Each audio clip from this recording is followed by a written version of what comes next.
നാരായണീയം ദശകം 1 ഭഗവാന്റെ സ്വരൂപവും മാഹാത്മ്യവും. 4-ാം ശ്ലോകം.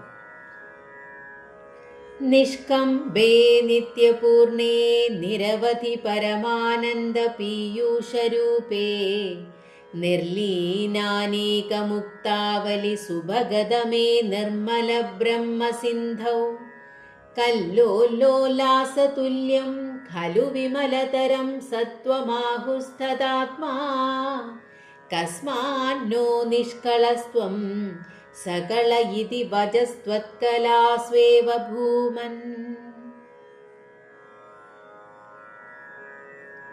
ചലനമില്ലാത്തതും നിത്യപൂർണമായതും അളവില്ലാത്ത പരമാനന്ദ പീയൂഷ സ്വരൂപമായതും തന്നിൽ ലയിച്ചിരിക്കുന്ന അനേകം മുക്തന്മാരോടു കൂടിയതുമായ പരിശുദ്ധമായ ബ്രഹ്മമെന്ന സമുദ്രത്തിലെ ഓളങ്ങളുടെ ഉല്ലാസം പോലെയാണ് അതിവിശുദ്ധമായ ആ സത്വഗുണമെന്ന് പറയപ്പെടുന്നു. അപ്രകാരം സ്വരൂപമുള്ള കൃഷ്ണാവതാരമായ അവിടുന്ന് നിഷ്കളൻ തന്നെ.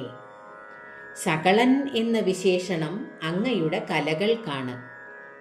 പൂർണാവതാരമായ കൃഷ്ണാവതാരമൊഴിച്ചുള്ള മത്സ്യക്കൂർമ്മ വരാഹാദികളായ അംശാവതാരങ്ങൾക്ക് ഉള്ളതാണ് എന്ന് പറയുന്നു.